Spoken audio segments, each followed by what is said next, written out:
दिन दिया, ये समा दिया उसकी हजूरी में आने के लिए। आइए हम एक छोटी सी प्रार्थना करेंगे। हालेलुया खुदावन, हम तेरा धन्यवाद करते हैं मेरे परमेश्वर पिता। हम तुझे आदर देते हैं, तुझे महिमा देते हैं खुदावन। तेरे नाम की बड़ाई करते हैं, तेरे नाम को ऊंचा करते हैं, तेरे नाम को धन्य कहते हैं मेरे परमेश्वर पिता। क्योंकि तेरा वचन कहता है मेरे परमेश्वर पिता कि तेरा नाम सब नामों से ऊंचा है, तेरा नाम सब नामों से आला है मेरे परमेश्वर पिता। धर्मी भाग कर तुझ में शरण पाते हैं मेरे परमेश्वर पिता। आज खुदावन हम अपनी शरण पाने के लिए तेरे करीब आए हैं मेरे खुदावन। और हम तुझसे यही प्रार्थना करते हैं खुदावन कि आज इस वचन में से हम जो कुछ भी सीखें खुदावन, वो बातें हमारी ज़िंदगी में 100 गुना फल को लेकर आने पाए मेरे परमेश्वर। और वो फल सदा के लिए हमारी ज़िंदगी में बना रहे खुदा। हम नहीं जानते खुदावन हम क्या बोलेंगे क्या नहीं मेरे परमेश्वर, हम कितना सुनेंगे कितना हमें समझ में आएगा, लेकिन हम इस बात को जानते हैं मेरे परमेश्वर पिता कि जब तू हमें समझाने के लिए आएगा खुदावन, तो खुदा हमें सब कुछ समझ में आ जाएगा। आज हम तुझसे यही प्रार्थना करते हैं मेरे परमेश्वर पिता कि आज आप आइए और हमें समझाइए खुदावन। आज उन बातों को आप हमारी ज़िंदगी में कीजिए जो हमें अब तक समझ में नहीं आई हैं खुदावन। जो बातें मेरे परमेश्वर पिता तू कहना चाहता है खुदा, इस समय मैं अपने आप को पीछे करता हूँ और तुझे आगे करता हूँ मेरे परमेश्वर पिता। तू बोल और तू बात कर मेरे परमेश्वर पिता। हम सब से खुदावन आज तू बोल। आज तेरा वचन हम सबसे बात करने पाए खुदावन। मैं अपने आप को पीछे करता हूँ, तुझे आगे करता हूँ खुदावन। Use me as a microphone lord Jesus. एक माइक की तरह मुझे इस्तेमाल कर खुदा, अपनी बातों को बताने के लिए मेरा इस्तेमाल कर। मैं तेरा धन्यवाद करता हूँ, जितने लोग आ गए हैं उन सब के लिए धन्यवाद करता हूँ। और भी जो आ रहे हैं मेरे परमेश्वर पिता, उनको भी तू अपनी रहनुमाई में, अपनी बरकत में लेकर आ मेरे परमेश्वर पिता। हम तुझे आदर देते हैं, तुझे महिमा देते हैं और इस प्रार्थना को यीशु के नाम से मांगते हैं, आमीन। आमीन। सबको जय मसीह की। प्रभु का धन्यवाद करते हैं आज के दिन के लिए। प्रभु ने हमें आज का दिन दिखाया, ये समय दिया उसकी हजूरी में आने के लिए। कितने लोग बाइबल पढ़ते हैं? पढ़ते हैं, सारे ही पढ़ते होंगे। कितने लोग लूका की किताब के बारे में जानते हैं? नया नियम पढ़ा है? नए नियम में जो दूसरी किताब है उसका नाम है लूका। लूका की किताब में एक चैप्टर है, 7वां अध्याय। उसका जो पहली वो दो हिस्सों में बटा हुआ है। पहला जो हिस्सा है वो एक चमत्कार के बारे में बताता है। उसमें लिखा है एक सूबेदार का विश्वास। हम सब ने ये कहानी को बहुत सी बार पढ़ा है कि परमेश्वर यीशु मसीह जा रहा था, एक सूबेदार उसके पास आया, उसने बोला कि मेरा सिपाही बहुत बीमार है। तो यीशु ने बोला कि ठीक है, हम उनके पास जाते हैं। लेकिन उसने बोला कि तू यहीं से बोल दे तो मेरा सिपाही घर बैठा चंगा हो जाएगा। हम प्रार्थनाओं में इस बात को बोलते हैं और हमने देखा है, बाइबल में पढ़ा है कि जब यीशु ने उस समय उस बात को बोला तो उसने बोला कि तेरा विश्वास कितना ही अलग है, कितना ही अलग तरीके से तू विश्वास करता है मुझ पे। और तूने बोला कि मैं तेरे घर भी ना आऊं, लेकिन तूने बोला कि यहीं से अगर मैं बोल दूंगा तेरा सिपाही चंगा हो जाएगा, तो जा, तेरे विश्वास के द्वारा तेरा सिपाही चंगा हो गया। प्रेज गॉड, बहुत अच्छी बात है। एक चंगाई देने के बाद में, एक आश्चर्य कर्म करने के बाद में 11वीं आयत से अगर हम पढ़े तो वहाँ पे एक और स्टोरी स्टार्ट होती है, वहाँ पे एक और अध्याय स्टार्ट हो जाता है, जिसका जो शीर्षक है या जो जिसका टॉपिक है वो ये है, विधवा के पुत्र को जीवन दान। पढ़ा है आप में से किसी ने? हाँ। नाइन नामक एक शहर था, वहाँ पे एक विधवा रहती थी और उस विधवा का एक बेटा था और वो बेटा क्या हुआ? मर गया। मेरे साथ निकाल सकते हैं आप लूका 7 उसका 11 से लेकर 17 तक हम लोग पढ़ेंगे। थोड़े ही दिन बाद वह नाइन नाम एक नगर को पहुंचा। उसके चेले और बड़ी भीड़ उसके साथ जा रही थी। जब वह नगर के फाटक के पास पहुंचा तो देखो, लोग एक मुर्दे को बाहर लिए जा रहे थे, जो अपनी माँ का इकलौता पुत्र था और वह विधवा थी, और नगर के बहुत से लोग उसके साथ थे। उसे देखकर प्रभु को तरस आया और उससे कहा, मत रो। तब उसने पास आकर अर्थी को छुआ और उठाने वाले ठहर गए। तब उसने कहा, हे जवान, मैं तुझसे कहता हूँ, उठ।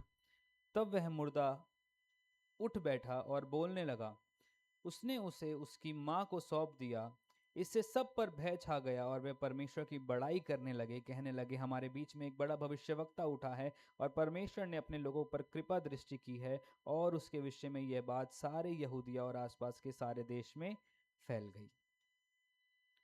छोटी सी कहानी समझ में आई आप लोगों को? क्या हुआ इसमें? क्या हुआ इसमें? ऐसे मत देखो मुझे, मैं कुछ मारूंगा नहीं आपको। क्या हुआ इसमें? थोड़ा तेज बोलो ना। एक विधवा है। विधवा उस नाइन नामक नगर में से अपने बेटे की अर्थी को लेके बाहर जा रही है। पीछे बहुत सारे लोग हैं उसके साथ रो रहे हैं। सामने से देख रहे हैं यीशु आ रहा है। यीशु ने जैसे विधवा को देखा उसका मन तरस से भर गया। उसने अर्थी को छुआ, अर्थी में से जो मुर्दा था वो बेटा जिंदा खड़ा हो गया। खत्म कहानी। बस और तो कुछ नहीं लिखा, या और कुछ लिखा है इसमें? यही कहानी है। हमने इस कहानी को पढ़ा, अच्छा जी मुर्दा चंगा हो गया, चलो ठीक है अगला चैप्टर पढ़ते हैं।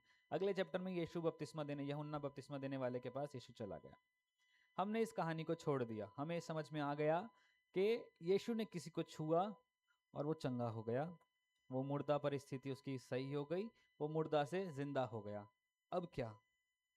अब क्या होगा? बस इतनी सी कहानी थी। मैंने पिछले हफ्ते एक बात को बताया था कि प्रभु कभी भी अपने शब्दों को जाया नहीं करता। वो अगर कुछ लिख रहा है इट मीन्स कि वो कुछ बताना चाहता है।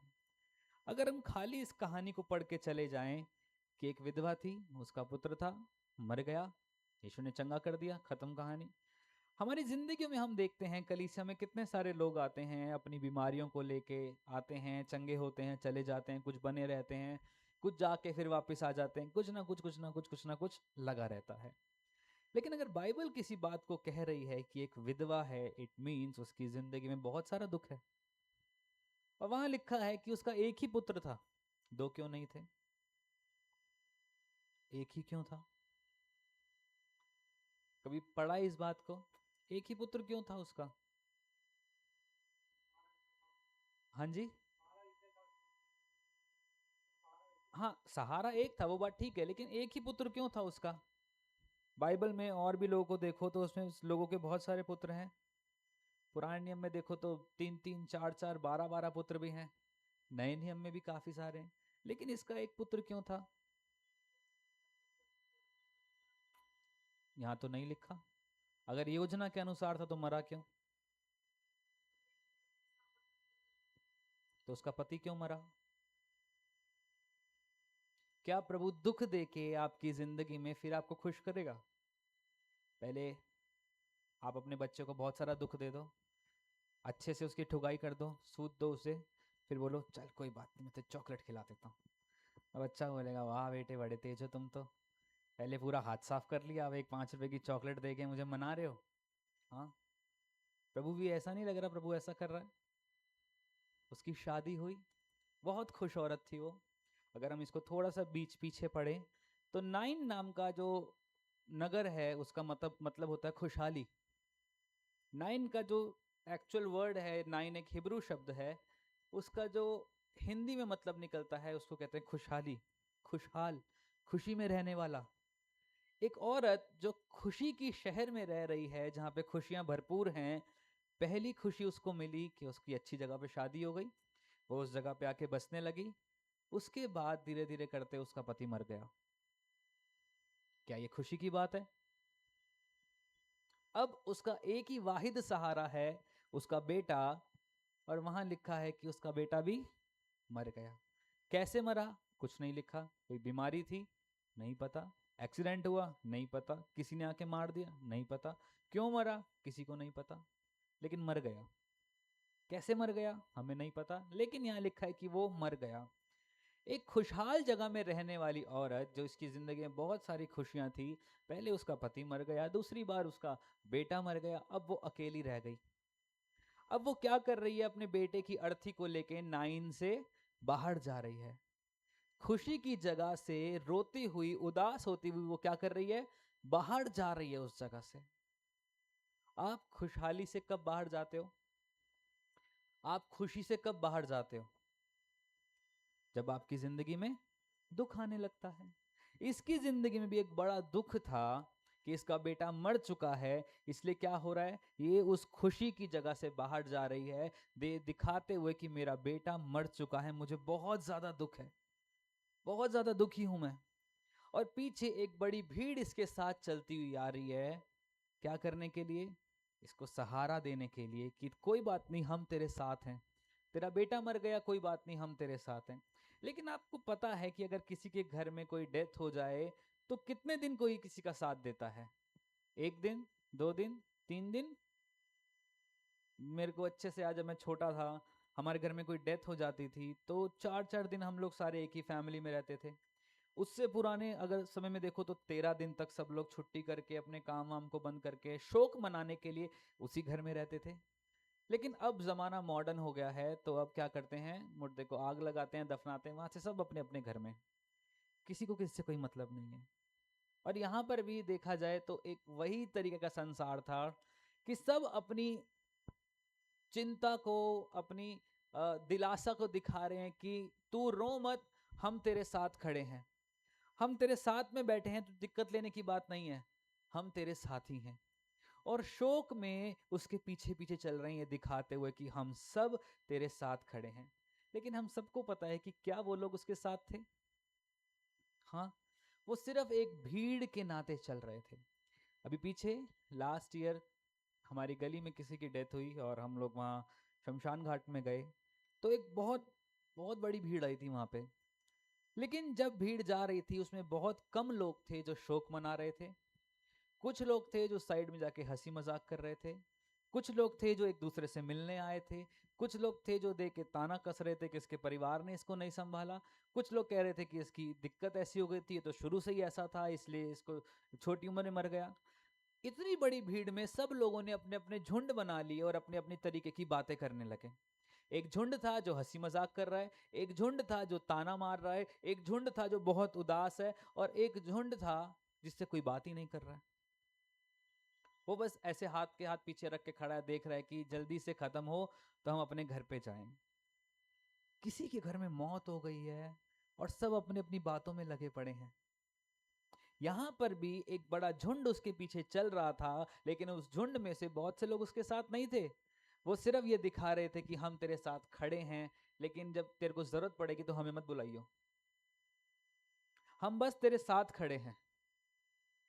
और उस नाइन नाम की जो उस जगह पे वो विधवा रहती थी, उसके मन में बहुत दुख था, क्योंकि उसका इकलौता पुत्र मर गया था। हम पूछ रहे, प्रभु इकलौता पुत्र क्यों मर गया? अगर तुझे उसे लेना ही था तो पहले उसकी जिंदगी में कुछ और बेटा दे देता, कुछ तो उसकी जिंदगी में ऐसा रखता कि उसके पास कुछ सहारा हो जीने के लिए। लेकिन उसका इकलौता पुत्र था और वो भी वहां लिखा है क्या हुआ? मर गया। आपको पता है बाइबल जो है उसको भविष्यवाणी की पुस्तक भी कहा गया है। पता है आपको ये बात? आप बोर तो नहीं हो रहे हो? समझ में आ रही है आपको? बाइबल को भविष्यवाणी की पुस्तक भी कहा गया है। बाइबल की हर बात में कोई ना कोई भविष्यवाणी छुपी है। उसका एक पुत्र जो था वो मैं आपको अभी बताऊंगा क्यों था, लेकिन उससे पहले थोड़ा सा पीछे आते हैं। अब यहां से एक झुंड चल रहा है अर्थी को लेके। सबसे आगे अर्थी है, उसके साथ में उसकी माँ है, और पीछे एक बड़ा झुंड चल रहा है। ये कहाँ जा रहे हैं? नाइन नगर से बाहर निकल रहे हैं। और सामने से वो क्या देख रहे हैं कि यीशु मसीह आ रहा है। एक झुंड यीशु मसीह के पीछे भी आ रहा है, जो क्या कर रहा है? खुशी मनाता हुआ आ रहा है, नगाड़े बजाता हुआ आ रहा है, गीत गाता हुआ आ रहा है। और जो वो फाटक था जहां से नाइन नाम का नगर स्टार्ट होता था, उस फाटक के करीब आके ये दोनों के दोनों झुंड एक दूसरे को देख के रुक गए। मौत जीवन को देख के रुक गई। समझ पा रहे मेरी बात को? यहां से एक झुंड आ रहा है जिसके जिसका जो अगुआ क्या है? मौत है। ठीक है, अर्थी उसका अगुआ है। यहां पे एक झुंड आ रहा है जिसका अगुआ स्वयं कह रहा है कि मार्ग सत्य और जीवन मैं हूं। तो जब जीवन आता है तो मौत को वहां पे रुक जाना पड़ता है। पहली चीज जो यहाँ पे गौर करने वाली बात थी वो ये थी कि नाइन से अभी तक वो बाहर नहीं निकले हैं। नाइन से बाहर निकलने वाले हैं, उस खुशहाली की जगह से बाहर निकलने वाले हैं। उससे पहले ही जीवन वहां पे आके रुक गया है, उसके ऊपर उसने नजर कर ली है कि मैं तुझे खुशियों से बाहर नहीं जाने दूंगा। आपको लग सकता है बहुत सी बार कि हमारी जिंदगी में से हम अपनी खुशियों से बाहर चले जा रहे हैं। हमारी जिंदगी में बहुत सारा दुख है, बहुत सारा तकलीफ है, हम अपनी खुशियों से बाहर जा रहे हैं। लेकिन ध्यान से नजर उठा के देखिए कि आपका खुदा आपको उन खुशियों से बाहर जाने नहीं दे रहा है। वो आपके सामने आके खड़ा हो गया है आपको ब्लेस करने के लिए, आपके हालातों को सही करने के लिए और इस बात को दिखाने के लिए कि मैं तुझे खुशियों से बाहर नहीं जाने दूंगा। तुझे लग सकता है कि सब कुछ खत्म हो चुका है, तू यहां से बाहर निकल के चला जाएगा, तू अपनी चीजों को गाड़ देगा, चीजें मृत हो चुकी हैं, चीजें मर चुकी हैं, तू बाहर चला जाएगा उसको दफनाने के लिए, लेकिन याद रख मैं तुझको उन खुशियों से बाहर नहीं जाने दूंगा। अगला क्या हुआ वहां पे? जैसे यीशु ने उसको देखा, वो दया से भर गया, वो तरस से भर गया। उसने विधवा से कुछ नहीं बोला, उसने लोगों से कुछ नहीं बोला। लोगों ने जब यीशु को देखा, लोग अपने आप ही रुक गए। आपकी जिंदगी की वो मृत परिस्थितियां जब यीशु को देखेंगी, उनको अपने आप रुक जाना पड़ेगा। मेरे को लग रहा है आप लोगों को बात समझ में नहीं आ रही है। जब आपकी मृत परिस्थितियां आपकी जिंदगी में यीशु को देखेंगी कि आप उसको एंटर करने के लिए मौका दे रहे हो, वो अपने आप रुक जाएंगी। और जब यीशु आपकी तरफ देखेगा, तो यीशु आपको खुशियों से बाहर नहीं जाने देगा। ध्यान से पढ़ें इस बात को, तो यहां पे लिखा है यीशु ने किसी से भी कुछ नहीं बोला, लेकिन यीशु का डर इतना था कि मौत को भी वहां पे रुक जाना पड़ा। जब मौत वहां पे रुकी तो क्या हुआ आपको पता है? यीशु ने उसके ऊपर हाथ रखा। अगर 12वीं आयत पढ़े तो लिखा है, जब वह नगर के फाटक के पास पहुंचा तो देखो लोग एक मुर्दे को बाहर लिए जा रहे थे, जो अपनी माँ का इकलौता पुत्र था, और वह विधवा थी, और नगर में बहुत से लोग उसके साथ थे। उसे देखकर प्रभु को तरस आया और उससे कहा, मत रो। किसी से कुछ नहीं बोला, सिर्फ उस माता को कह रहा है, क्या कह रहा है? मत रो। क्यों मत रो? क्यों मत रो? किसी के घर में डेथ हो जाए तो आप भी किसी को दिलासा देने जाते हो, तो आप भी यही बोलते हो, मत रो, कोई बात नहीं, जो हो गया हो गया, आप हिम्मत मत हारो, ये तो जिंदगी है, इसका तो चल, ये तो ऐसे ही चलती है, आप अपनी हिम्मत को मत हारो। यीशु ने जब वहां पे दिलासा दिया, तो यीशु ने एक ही बात बोली, मत रो। उसने नहीं बोला सब ठीक हो जाएगा, उसने कुछ भी नहीं बोला कि लोग तेरे साथ खड़े, कुछ नहीं बोल रहा। वो सिर्फ एक बात को बोल रहा है, क्या बोल रहा है? मत रो। क्यों मत रो? अगर वो औरत चाहती तो बोल सकती, मेरा बेटा मर चुका है, मेरे पास कोई सहारा नहीं रह गया है, और तू आके बोल रहा है मत रो। तू क्यों बोल रहा है मुझे मत रो? मेरे दिल में इतना दुख है कि मेरे पास कुछ भी नहीं रह गया है, और तू कह रहा है मत रो। जब यीशु आपके पास आता है तो आप भी बहुत सारे एरियाज में रो रहे होते हो, और तब आके यीशु आपसे कहता है मत रो, मत रो, डोंट क्राई, रोने की जरूरत नहीं है। लेकिन हम अपनी प्रार्थनाओं में इतना जोर जोर से रोने लग जाते हैं कि हम भूल जाते हैं कि जब हम यीशु को मौका देंगे, तो मेरा यीशु मृत चीजों को, मरी हुई चीजों को जिंदा करना जानता है। वो रो रही थी, यीशु आके उसे बोल रहा है मत रो। तब उसने उसके पास अर्थी को छुआ और उठाने वाले ठहर गए। तब उसने कहा, हे जवान, मैं तुझसे कहता हूं, उठ। पानी पिलाने के लिए बोला, प्रार्थना करी उसके ऊपर, उसको हिलाया। क्या किया उसने? अर्थी को छुआ और बोला, हे जवान, मैं तुझसे कहता हूं, उठ। और जवान क्या हुआ? उठ गया। आज अगर प्रभु आपसे बोले उठ, तो क्या आप उठने के लिए तैयार हैं? मैं बोलता हूं आप तैयार नहीं हैं। सच्ची बोल रहा हूं, आप तैयार नहीं हैं। वो मुर्दा इसलिए नहीं उठा कि वो मर चुका था, बल्कि वो मुर्दा इसलिए उठा क्योंकि यीशु का एनकाउंटर उसके साथ हो गया था।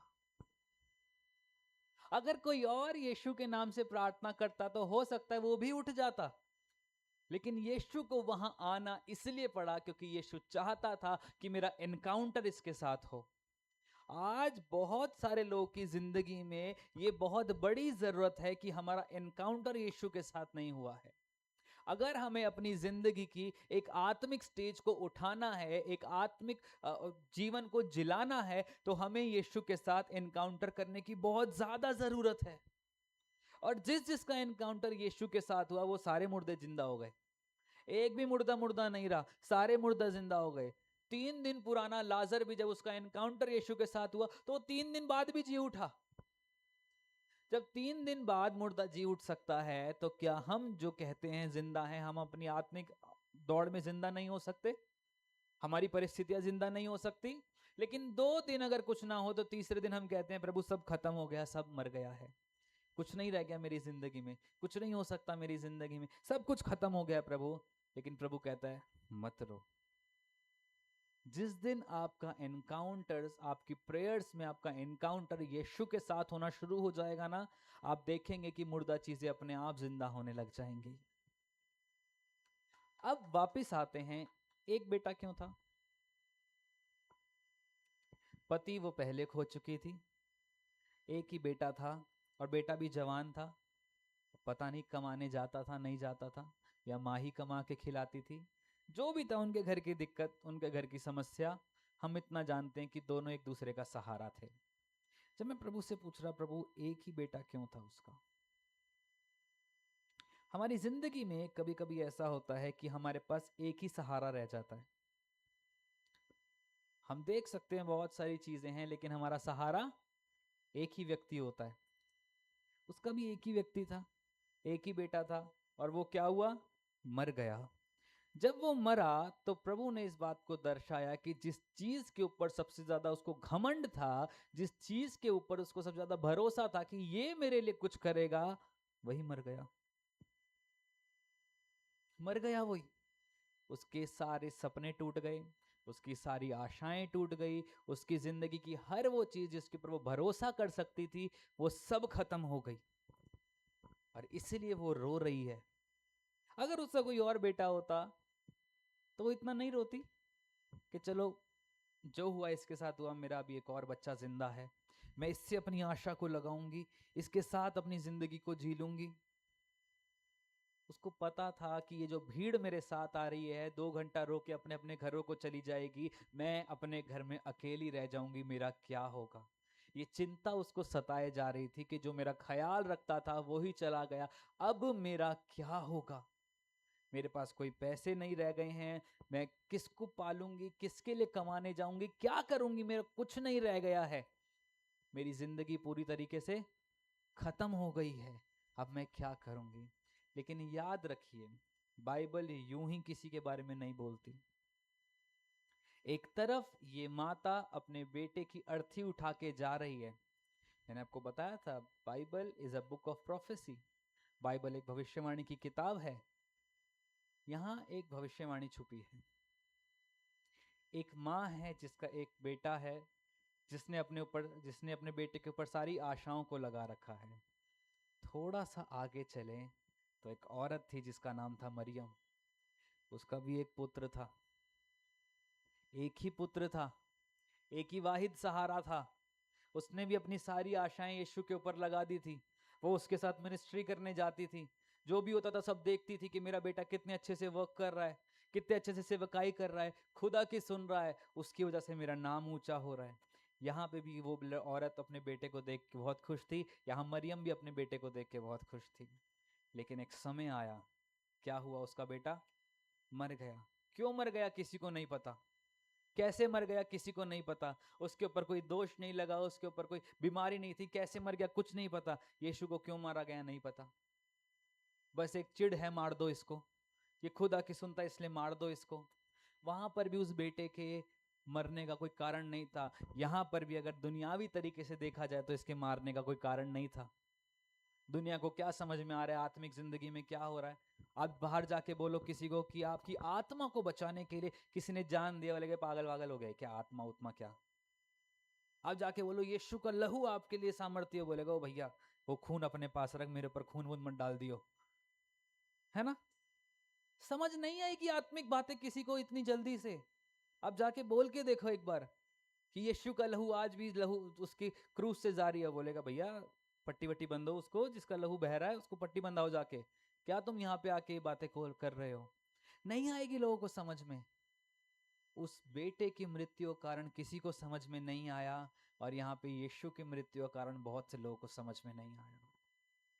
उसकी माँ वहां रो रही है कि मेरा एक ही वाहिद सहारा था वो भी चला गया। यहाँ पे यीशु की माँ भी उसको क्रूस पे देख के रो रही है कि एक वाहिद सहारा मेरा था और ये भी चला गया।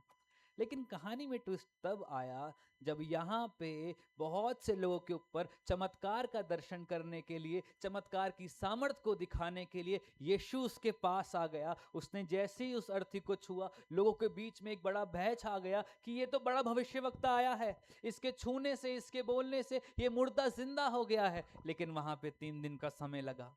यहाँ पे भी जब वो जिंदा हुआ, लोगों के ऊपर भय छा गया। लोग विश्वास करने लग गए कि एक नबी आया है, एक भविष्यवक्ता आया है जिसने सब कुछ को सही कर दिया। और यहाँ पर भी 3 दिन के बाद जब वो जिंदा हुआ तो लोगों के ऊपर भय छा गया। देखो, कोई आ गया है प्रभु से मिलके, हमें प्रभु से मिलाने के लिए।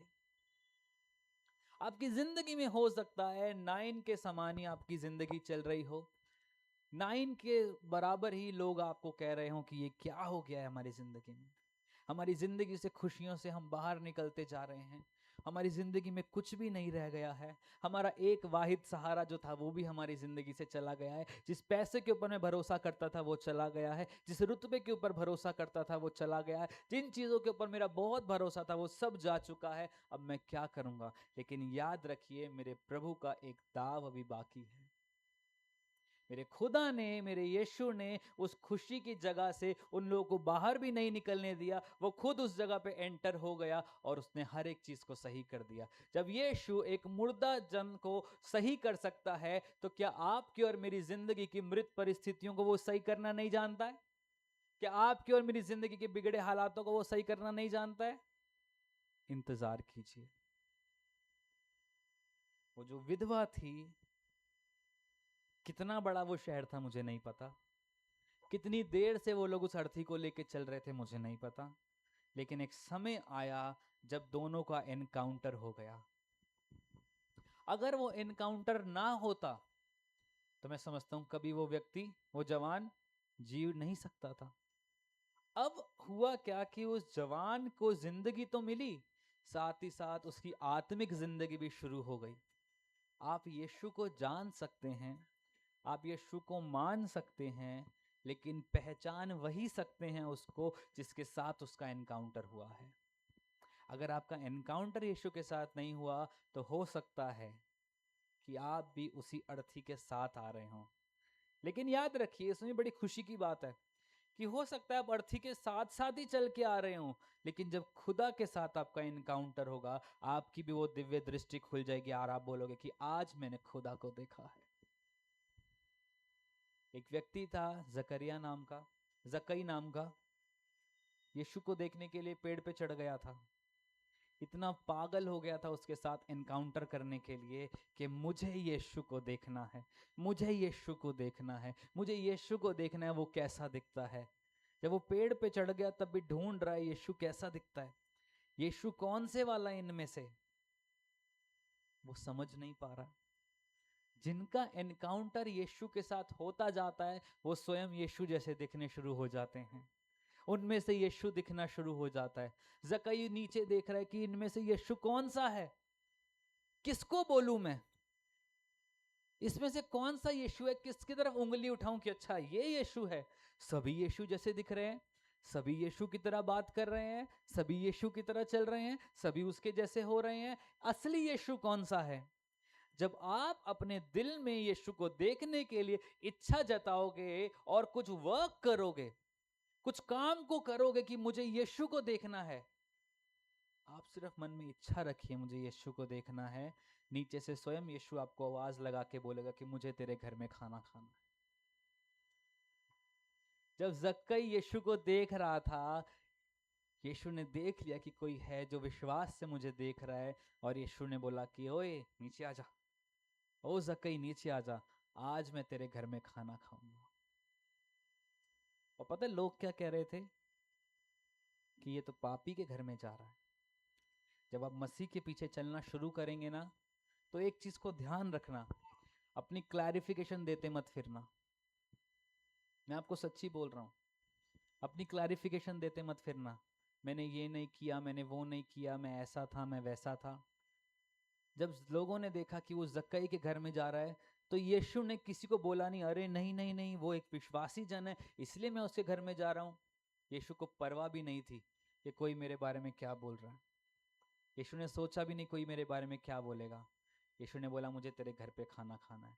पूरी भीड़ बातें कर रही है कि अच्छा इसको जरूर कोई मोटा माल मिलेगा, अच्छी ऑफरिंग मिलेगी, इसीलिए वो उसके घर पे जा रहा है। लेकिन यीशु उसके घर में इसलिए नहीं जा रहा था कि उसको मोटी ऑफरिंग मिले, वो इसलिए जा रहा था क्योंकि वो उसका उद्धार करना चाहता था।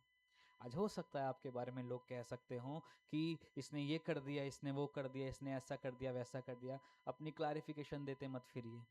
जब यीशु ने क्लैरिफिकेशन नहीं दी तो आप क्यों देते फिर रहे हो कि मैंने ये नहीं किया, मैंने वो नहीं किया। समय को बोलने दीजिए,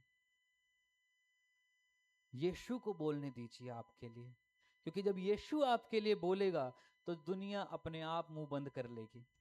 जब यीशु ने बोला उसके घर में जाके, अभी तो कुछ बोला भी नहीं था यीशु ने, उसके घर में गया, उसने बोला कि जितना मैंने लिया था सब दे दूंगा। तब लोगों को समझ में आया कि यीशु इसलिए गया था कि इसको बदल सके। आपके लिए क्लैरिफिकेशन देने की जरूरत आपको नहीं है। जब यीशु आपके लिए बोलेगा, अक्सर बहुत बड़े बड़े लोगों की जुबानें बंद हो जाएंगी, इसलिए ये काम हुआ था। जब वो उसके घर पे गया, उसने बोला कि मैं अपना सब कुछ दे दूंगा, जिससे एक लिया उसको 7 गुना भर के दे दूंगा। तब लोगों ने बोला आज इसके घर में उद्धार आया है। यीशु को देखने से उद्धार नहीं आया था, यीशु को घर में घुसाने से उद्धार नहीं आया था। उद्धार कब आया? अपने मन को जिस दिन उसने खोला। जब आप अपने मन को खोलोगे कि यीशु आके वास करे, उस दिन आपके घर में उद्धार आ जाएगा। उस विधवा के साथ क्या हुआ? उसने यीशु को कुछ भी नहीं बताया, मेरा बेटा मर गया, ऐसे हो गया, वैसे हो गया, कुछ नहीं बोला। वो रो रही है, यीशु नहीं बोला उसे मत रो। यीशु ने उस जवान से जाके बोला कि आज मैं थे जवान, मैं तुझसे कहता हूं उठ खड़ा हो। यीशु ही बोल रहा है। याद रखिए, आप अपनी मृत परिस्थितियों में हो सकते हो, लेकिन जब यीशु आपके लिए बोलेगा तो आपके मुर्दों को भी वो जिंदा कर देगा। आपकी जिंदगी के मुर्दा फाइनेंसेस को जिंदा कर देगा, आपकी जिंदगी की मुर्दा हर चीज को वो जिंदा कर देगा। लेकिन याद रखिए, आपके बोलने से पहले यीशु को आपके लिए बोलना पड़ेगा। और आपको पता है यीशु आपके लिए कब बोलेगा? हमने पूरा प्रचार सुन लिया, सब कुछ हमने सुन लिया। अब आप मुझे बताइए यीशु आपके लिए कब बोलेगा? कब बोलेगा यीशु आपके लिए? हमने बहुत अच्छी अच्छी बातों को सुन लिया। अब आखिरी सवाल, यीशु आपके लिए कब बोलेगा?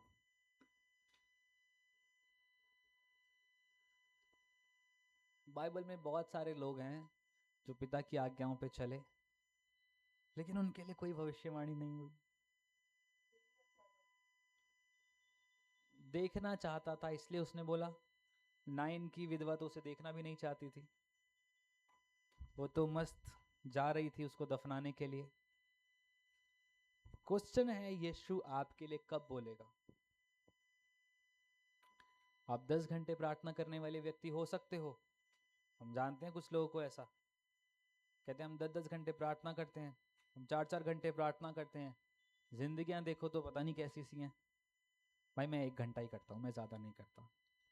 1 घंटा अन्य भाषा करता हूँ, 1 घंटा प्रार्थना करता हूँ, इससे ज़्यादा मेरे मैं नहीं कर सकता। कुछ मेरे से भी कम करते हैं, प्रभु उनसे मेरे से ज़्यादा बात करता है। यीशु कब बोलेगा आपके लिए? यीशु आपके लिए तब बोलेगा जब आप उसको अलाउ करोगे आपके लिए बोलने के लिए। अगर आप ही उसको अलाउ नहीं करोगे बोलने के लिए, आप ही बोलते चले जाओगे हर चीज को, तो वो कब बोलेगा आपके लिए? जब आप उसको मौका दोगे कि यीशु मेरे लिए जिसने जो बोला है मैं चुप हूं, तू बोल मेरे लिए। फिर जब खुदा बोलेगा आपके लिए तो कोई और उसके सामने टिक नहीं पाएगा। मैंने इस चीज को अपनी जिंदगी में देखा है कि जब यीशु ने हमारे लिए बोलना शुरू किया तो अच्छे अच्छों के मुंह बंद हो गए, बहुतों के मुंह शांत हो गए, बहुतों के मुंह बन गए हमसे कि ये मिनिस्ट्री कैसे कर रहे हैं, इनका घर कैसे चल रहा है, इनका बेटा कैसे हो गया है, ये इतनी अच्छी जिंदगी कैसे जी रहे हैं। हमने कुछ नहीं बोला, हमने यीशु को बोला यीशु तू बोल हमारे लिए। और जब उसने बोला तो उसने अच्छे अच्छों के मुंह बंद कर दिए।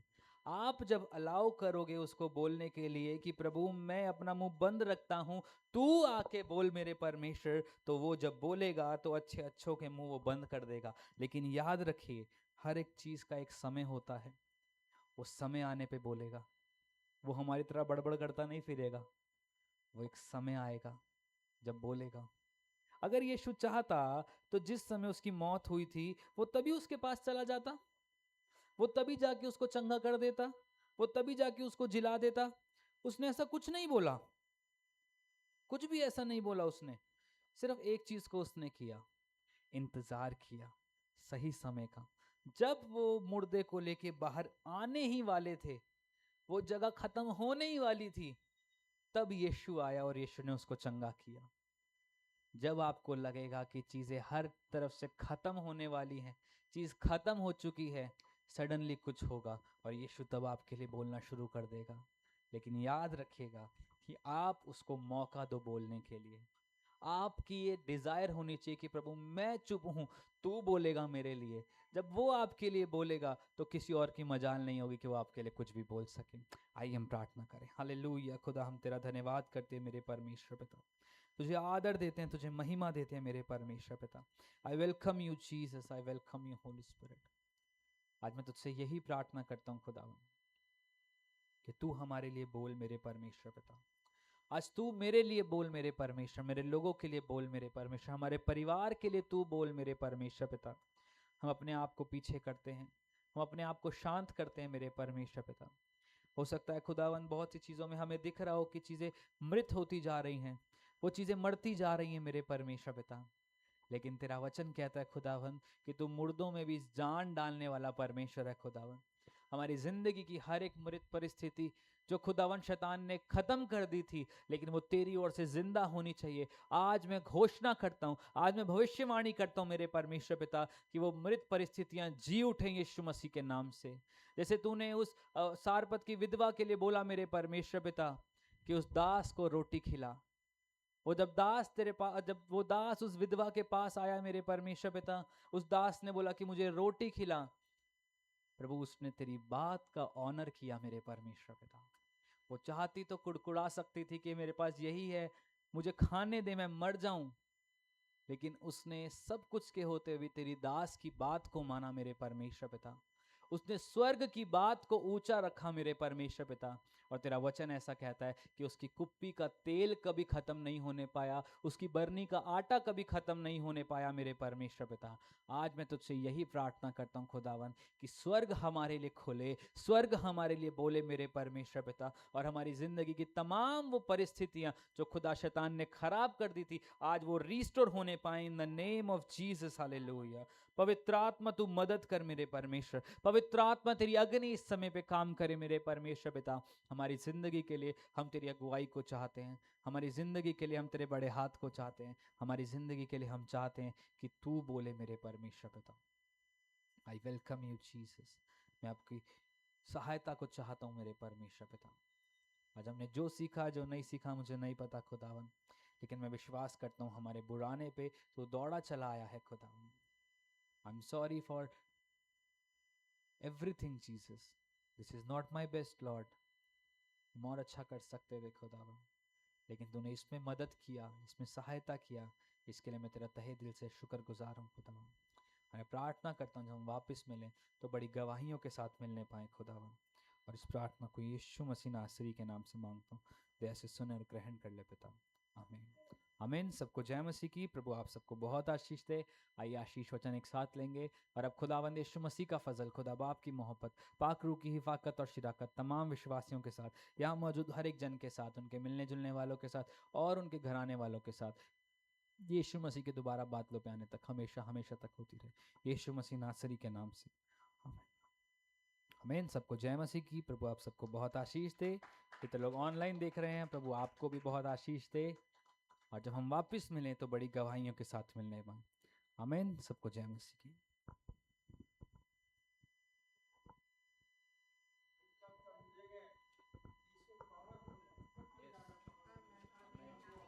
हालेलुया। इस नए महीने के पहले दिन में परमेश्वर ने जो वर्ड दिया था, ये 7वां महीना